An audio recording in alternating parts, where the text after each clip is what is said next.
Hindi ko talaga plano pumunta dito sa Dubai.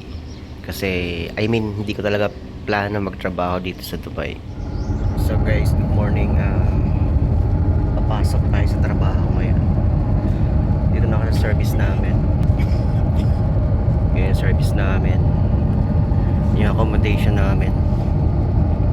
So guys, samahan niyo ako guys. Hindi mo naman yung bus namin, napaka deluxe. Pupunta ako mamaya sa kapatid ko. Magkikita kami kasi in-invite niya ako mag-dinner doon sa kanila, sa bahay niya.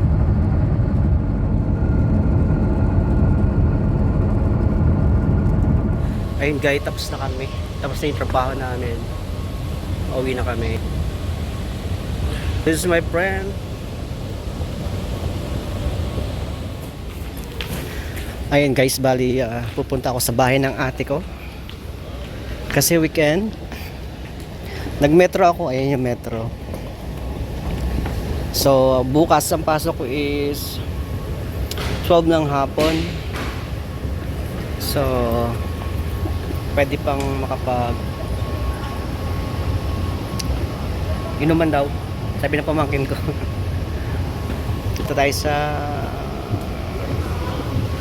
Max station ng metro.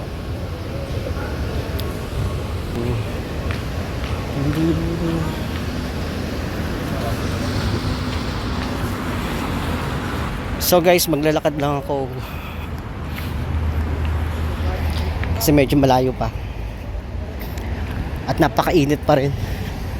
Ayun ang Dubai guys, city, downtown. So guys, pumunta ako dito sa kapatid ko. Invite niya ako mag-dinner kagabi. Dito na rin ako natulog. Dito pala sa Satwa to, sa may Japlia. Inumaga na ako dito. Diretso na ako sa trabaho ko mamaya. So, itutur ko kayo mamaya sa metro. So guys, hindi ko talaga plano pumunta dito sa Dubai. Kasi, hindi ko talaga plano magtrabaho dito sa Dubai. Kasi nga, from Saudi, nag-apply na ako ng trabaho papuntang Europe, Romania. So, ang nangyari, na ubusan ako ng habang nag-apply ako sa Saudi. Alam mo ba, 12 years ako sa Saudi. Habang nag-apply ako sa Saudi ng Romania, may expired naman yung visa ko dun. So, that time, okay na yung papers ko. Then nag-file kami ng exit kasi hindi pwedeng mag-cross country from Saudi to other country. Tapos naayos na yung papel ko. Umuwi na akong Pilipinas. Doon na ako na tambay. Nung pinaprocess ko na yung paper ko sa immigration natin, hindi naman ako na issuehan ng travel visa sa kailangan gumamit ng agency. So ang laki ng kailangan ko para makalusot at makahingi ng para maano yung agency ko. So ang nangyari, hindi ako pumayag na magamit ng agency kasi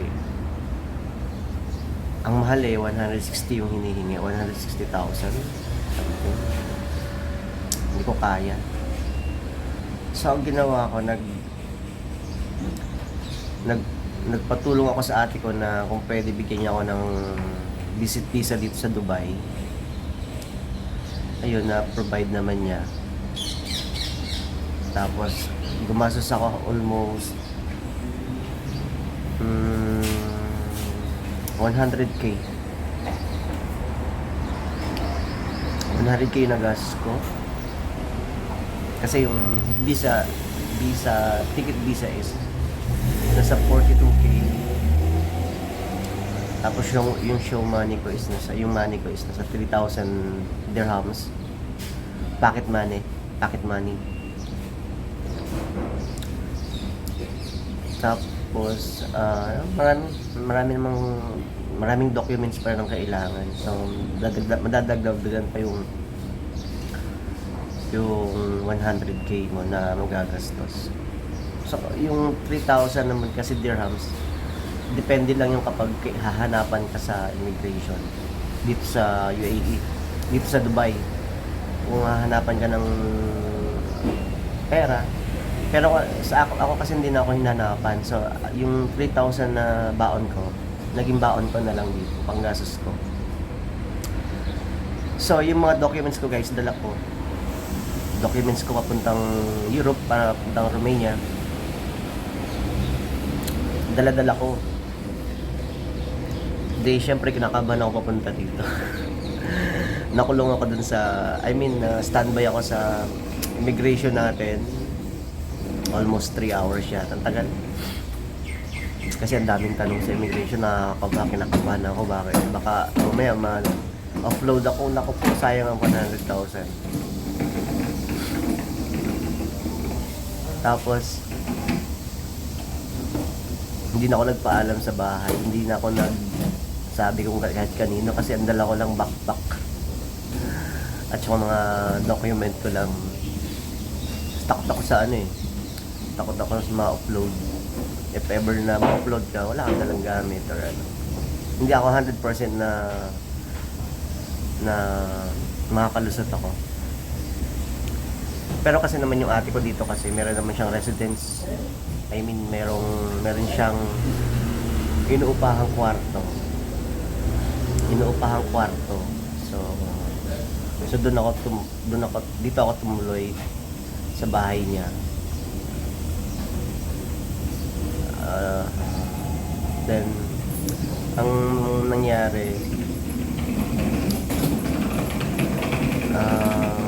last minute nung paalis na yung aeroplano, hinanap na ako ng mga flight attendant.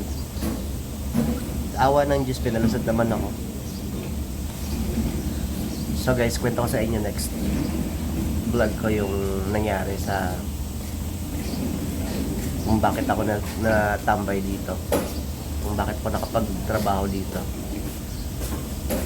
Next vlog. Guys, subscribe nyo naman po ako kahit